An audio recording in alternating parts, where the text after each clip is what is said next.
Brief History of Modern India. 510. Chapter 25. Independence with Partition. Attai's statement of February 20, 1947.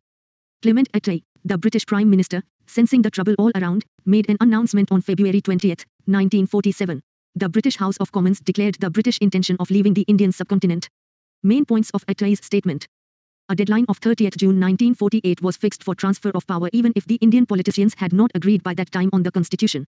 The British would relinquish power either to some form of central government or in some areas to the existing provincial governments if the Constituent Assembly was not fully representative, i.e., if the Muslim majority provinces did not join. British powers and obligations vis-à-vis the princely states would lapse with transfer of power, but these would not be transferred to any successor government in British India. Mountbatten would replace Wavell as the viceroy. The statement contained clear hints of partition and independence with Partition 511. Even balkanization of the country into numerous states and was, in essence, a reversion of the Cripps offer. Why a date fixed by government for withdrawal? The government hoped that a fixed date would shock the parties into an agreement on the main question. The government was keen to avert the developing constitutional crisis. The government hoped to convince the Indians of British sincerity.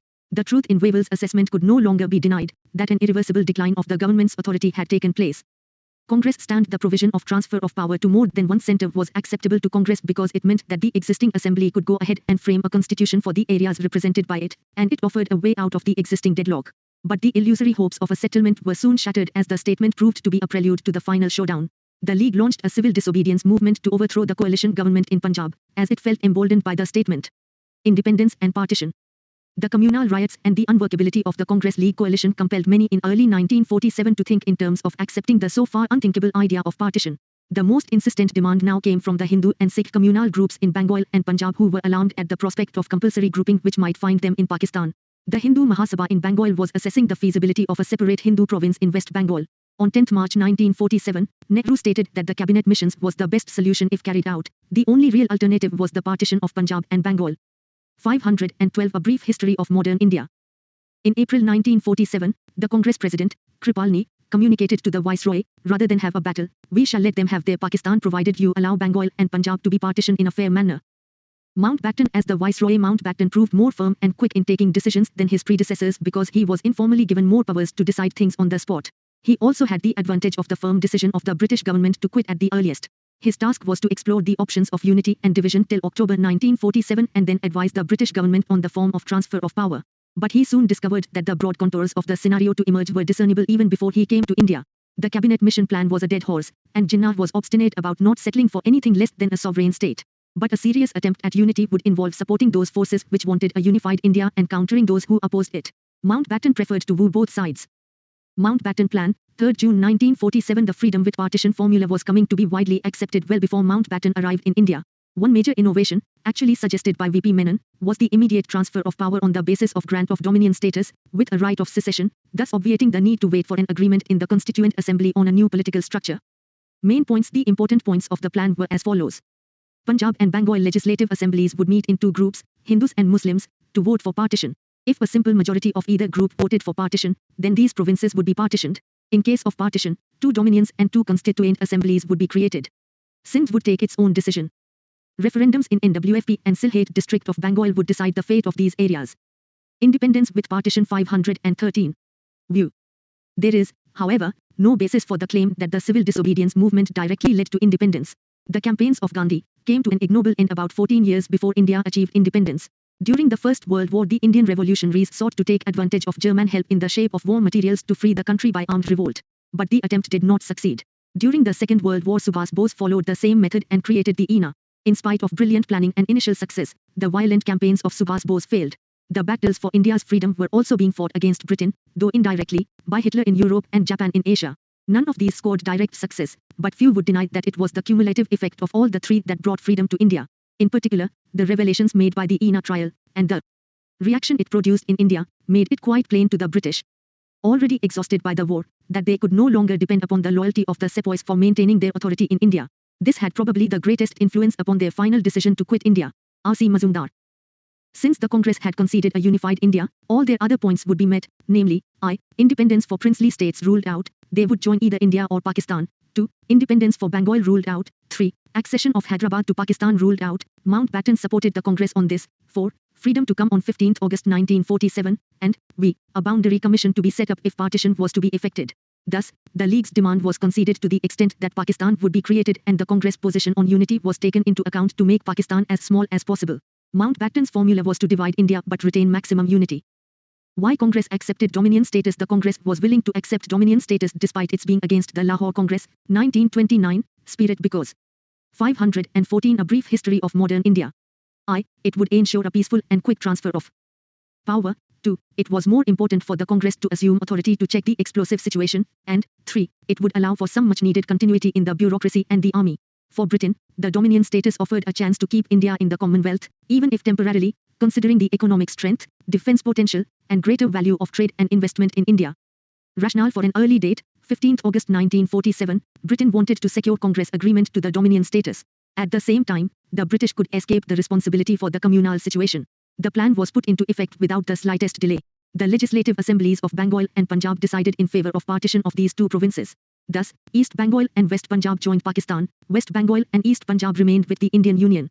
The referendum in Sylhet resulted in the incorporation of that district in East Bengal. Two boundary commissions, one in respect of each province, were constituted to demarcate the boundaries of the new provinces. The referendum in NWFP decided in favour of Pakistan, the Provincial Congress refraining from the referendum. Baluchistan and Sindh threw in their lot with Pakistan. Indian Independence Act. On 5 July 1947, the British Parliament passed the Indian Independence Act, which was based on the Mountbatten Plan, and the Act got royal assent on 18 July 1947. The Act was implemented on 15 August 1947. The Act provided for the creation of two independent dominions of India and Pakistan with effect from August 15, 1947. Each dominion was to have a Governor-General to be responsible for the effective operation of the Act.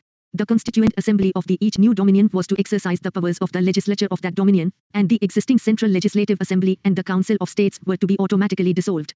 For the independence with partition 515. Transitional period, i.e., till a new constitution was adopted by each dominion, the governments of the two dominions were to be carried on in accordance with the Government of India Act, 1935. As per the provisions of the Indian Independence Act, 1947, Pakistan became independent on August 14 while India got its freedom on 15 August 1947. Emir Jinnah became the first Governor-General of Pakistan. India, however, decided to request Lord Mountbatten to continue as the Governor-General of India. Problems of early withdrawal. The breakneck speed of events under Mountbatten caused anomalies in arranging the details of partition and totally failed to prevent the Punjab massacre, because there were no transitional institutional structures within which partition problems could be tackled. Mountbatten had hoped to be the common Governor-General of India and Pakistan, thus providing the necessary link, but Jinnah wanted the position for himself in Pakistan. There was a delay in announcing the Boundary Commission Award. Under Radcliffe, though the award was ready by 12 August 1947, Mountbatten decided to make it public after August 15 so that the British could escape all responsibility of disturbances. Integration of states. During 1946-47, there was a new upsurge of the state people's movement demanding political rights and elective Plan Balkan. Between March and May of 1947, Mountbatten decided that the Cabinet Mission Plan had become untenable and formulated an alternative plan. This plan envisaged the transfer of power to separate provinces, or to a confederation, if formed before the transfer, with Punjab and Bengal given the option to vote for partition of their provinces. The various units thus formed along with the princely states, rendered independent by lapse of paramountcy, would have the option of joining India or Pakistan or remaining separate. The plan was quickly abandoned after Nehru reacted violently to it. 516 A brief history of modern India. Representation in the Constituent Assembly. Nehru presided over the All India State People's Conference sessions in Udaipur, 1945, and Gwalior, April 1947. He declared that the states refusing to join the Constituent Assembly would be treated as hostile. In July 1947, Vallabhbhai Patel took charge of the new States Department.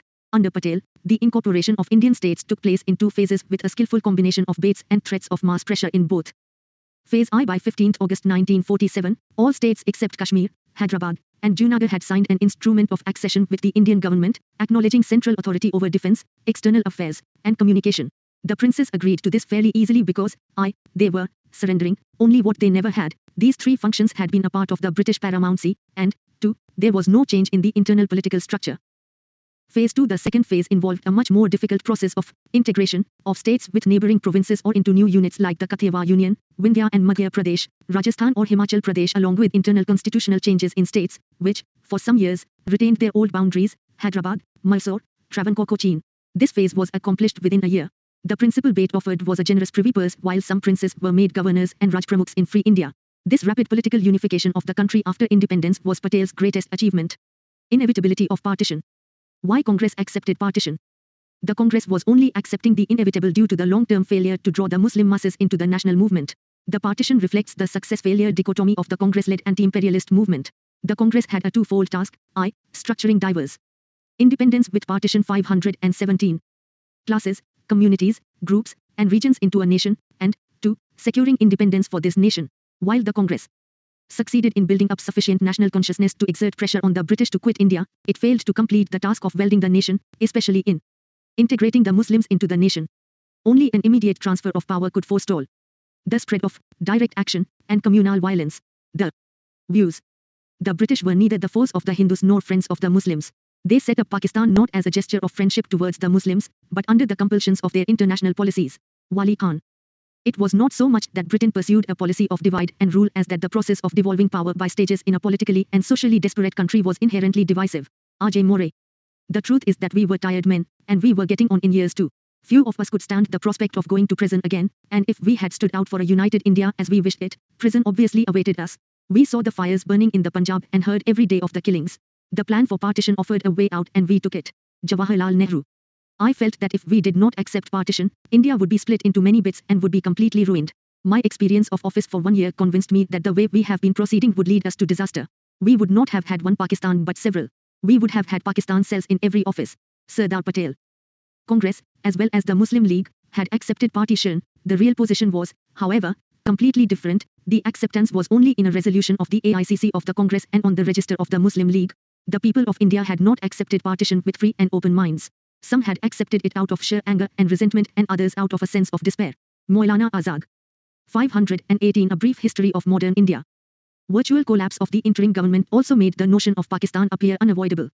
The partition plan ruled out independence for the princely states, which could have been a greater danger to Indian unity as it would have meant balkanization of the country. Acceptance of partition was only a final act of the process of step-by-step concessions to the League's championing of a separate Muslim state. During Cripps Mission, 1942, autonomy of Muslim-majority provinces was accepted.